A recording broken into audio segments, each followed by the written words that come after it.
Welcome to Reconnect.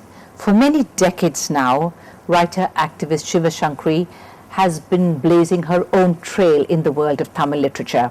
She's written numerous novels, anthologies, short stories, talking book, biographies, many different things. But one of the underlying traits that she's focused on has been to deal with great sensitivity on many of the burning issues of our time.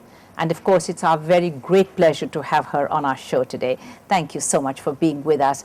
Whatever made you actually get into the writing of all these social issues? Where did it begin? Did anything inspire you to do that? Well, I suppose it depends on what kind of a human being you are. Right from my childhood, I have been always affected by things that were happening around me. This is what I learned later on is empathy. It's not sympathy alone, it's empathy. So when you react, when something bad happened to somebody, I reacted as though it happened to me. And when something good happened to somebody, I was elated as though it was happening to me. So this kind of going with what's happening around me, I think that was a primary qualification that made me choose the social issues and interpersonal relationships and human problems. Because when you look around, there's so much happening around you, good and bad. And as a person, you should give a thought to all these things and try to see if there is a solution to it or accept reality. You know, you can never challenge reality. Mm-hmm.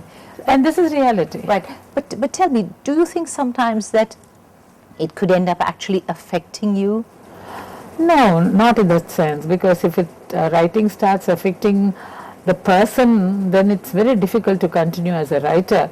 But yes, it does in certain ways. Like for example, when I write certain characters, almost in all novels or short stories, I tend to become that character. This is what I said, empathy. And in Sanskrit they call it parakaya pravesham. Tamil koodu vittu koodu payir. You just get into that body, whether it's a dog or a saint or whoever, a murderer or whoever it is, unless you get into that body, you can never understand the agony and ecstasy that soul goes through. So in that way, when I transform into other characters, otherwise you will see Sivasankari in all characters, it will be boring. You have to differentiate between the characters. And sometimes I get so involved. When my husband was alive, I used to tell my husband, Chandra, I'm going through a divorce case in my novel, so I'll be very irritated with you and things like that, please understand. Right. It happened. Right. And one day I was writing a short novel called Oru Pagal Oru Iravu. The whole thing happened in 24 hours on an extremely bad weathered stormy night where Madras goes through a blackout. Mm-hmm. What happens in a hospital, what happens in a railway station and in a Kalyana Mandapam and various situations, and each chapter's heading was time only. And I was writing it in Viluppuram. I was at that time staying in Viluppuram. And when I came out of my room at 6 o'clock in the evening, I found it was May, in the month of May, and I found all the windows closed. So I called my maid and I said, why all the windows are closed? She said, Amma, around 2:30 you called me and said, it's raining heavily, you better close all the doors. That's really getting into it, isn't it? And I mean, I'm not saying it to just to say, oh, I've done something differently. Just to answer your questions, it has not got me into difficulties.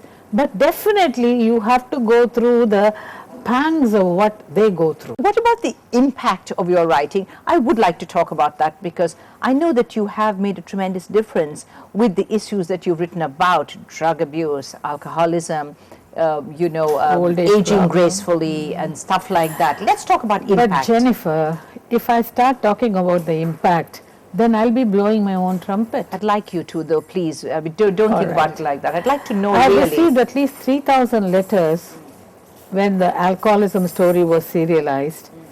At least a couple of hundreds people and their families came and met me saying that they've stopped drinking after reading this novel. And Shanti Ranganathan and Alcoholic Anonymous groups, they acknowledge openly that what we are today is because of Sivasankari, because we are able to, she brought in so much of awareness. I mean, it's a story, okay? I happen to be the instrument, that's all. It is a story that was so needed for the society, which conveyed for the first time that alcoholism is a disease, addiction is a disease. Until then, everybody thought it has got something to do with willpower and something, bad habits and things like that. No. What about a person who is diabetic? He becomes a diabetic for no fault of his. It could be various reasons, okay? So similarly, if 10 people consume alcohol, at least 5 of them become alcoholic due to various reasons, and they need treatment. This is what I conveyed through the story, and people received it very well. It must be a great sense of satisfaction when you see this kind of impact. I'll tell you one recent example, since you are asking me. Yes, please. About a month ago, it was 1:30 in the afternoon. I was getting ready to go for a meeting at 2 o'clock.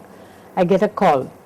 And then when I take the call, somebody very hesitantly speaks, and they say they're calling from Germany. It's a young man's voice. I said, from Germany? Yes. So what can okay, hello.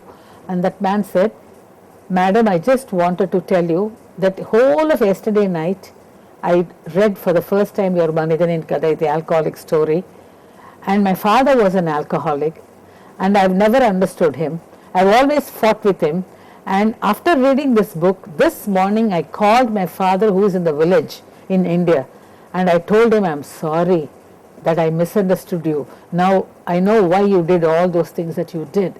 And today I have put leave to the office to talk to you, so that I want you to know that you have brought me and my father closer after so many years. I felt tears in my eyes. Right. You know, when all these people say this, I thank God immediately for using me as an instrument, giving me this idea of sharing this thought with people. And then I also feel, my God, I must improve my qualities further so that I live up to these people's expectations. Right. Now, you have spent so many years of your life writing about so many different things and writing so many different types of things in a way. You know, you've got your stories, you've got your novels. I've written about dogs to everything. That's what I was just going to come to that. So, I mean, where does it stop for you, or does it ever stop, Sivasankari?